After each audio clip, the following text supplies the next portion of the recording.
আমাদের আজকের নিবেদন অভিক রায়ের প্রেমিক তোমার জন্য। প্রত্যাখ্যান, রিজেকশন এক ভারী মন খারাপ করা শব্দ।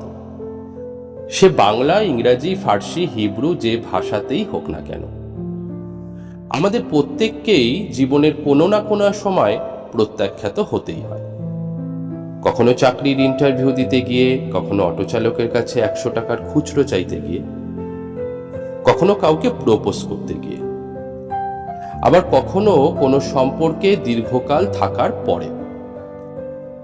শুরুতেই রিজেকশন তাও মেনে নেওয়া যায়, কিন্তু সারা জীবন একসাথে পথ চলার প্রতিশ্রুতি দেওয়া মানুষটা যদি আচমকা একদিন তোমাকে চিনতে অস্বীকার করে, যদি আচমকা একদিন সে জানিয়ে দেয় তার বাড়ির লোক তোমাকে রিজেক্ট করে দিয়েছে শুধুমাত্র তোমার কাছে একটা ভালো চাকরি নেই বলে, তখন কি করবে?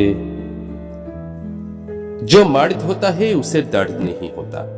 বহুকাল আগে অমিতাভ বচ্চনের এই সংলাপকে মূল মন্ত্র ধরে জীবন কাটাতে চায় অনেকে, কিন্তু আমি বলবো এই সংলাপ আসলে সত্যি নয়। আজ মর্দ কো ভি দর্দ হোতা হে।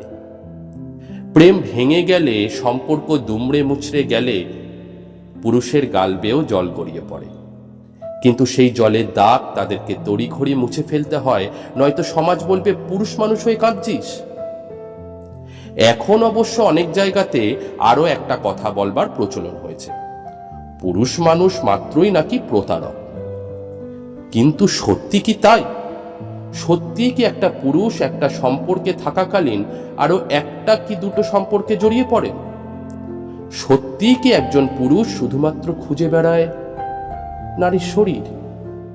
ব্রেকআপের পর মুড অন করতে সত্যি কি মাত্র 2-3 দিন সময় লাগে? ভাগ্যে না।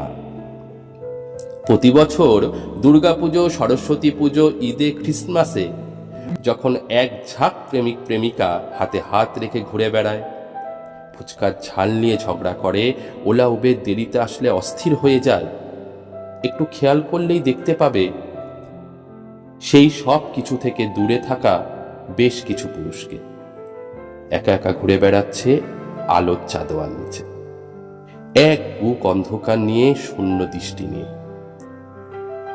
ক্যাবে কিংবা রেস্টুরেন্টে এমন অনেক পুরুষের দেখা মেলে যারা কোনো একটা কোনায় বসে কাটিয়ে দেয় পুরো সন্ধেটা একা একা। একটু খোঁজ নিলে হয়তো তোমার পাড়ায় অথবা পাশের পাড়াতেও এমন কোনো বৃদ্ধের হদিশ পেয়ে যাবে যিনি তার সেই যৌবনকালের প্রেমিকার স্মৃতি নিয়ে আজও একা একা বেঁচে আছে, বিয়েই করেননি। আছে আছে এমন পুরুষও আছে যারা টিউশনি পড়ানোর মাইনের টাকা থেকে আজও প্রেমিকার জন্য গোলাপ কেনে, যারা প্রেমিকার বাবা যাতে মেনে নেয় সেজন্য দিন রাত এক করে পড়াশোনা করে একটা ভালো চাকরি জোগাড় করার জন্য, যারা বইয়ের শরীর খারাপ হলে সারা রাত জেগে বসে থাকে বইয়ের পাশে, আর তাদের যখন মন ভাঙে তারা না পারে কাউকে বলতে, না পারে হাউ হাউ করে কাঁদতে, না পারে সবকিছু ছেড়ে কোথাও একটা চলে যেতে, তাদেরকে থেকে যেতে হয়। রাতের পর রাত জেগে গান শুনে, দিনের পর দিন বন্ধুদের ঠাট্টা তামাশা সহ্য করে তাদেরকে থেকে যেতে হয়। মা বাবার মুখের দিকে তাকিয়ে, সন্তানের মুখের দিকে তাকিয়ে তাদেরকে থেকে যেতে হয়। তারপর সকাল হলে দাড়ি গোঁফ সেভ করে ঝকঝকে হয়ে বেরিয়ে পড়তে হয় বাস, অটো, মেট্রো, বাইকে চড়ে। হাসতে হয় সবার সঙ্গে, কলেজের অ্যাসাইনমেন্ট জমা দিতে হয়, বসের গালাগালি খেতে হয় অফিসে, বাজার দোকান করতে হয় সময় মতন, ব্যবসার টাকা ব্যাংকে জমা দিতে হয়। কিন্তু এভাবে আর কত দিন?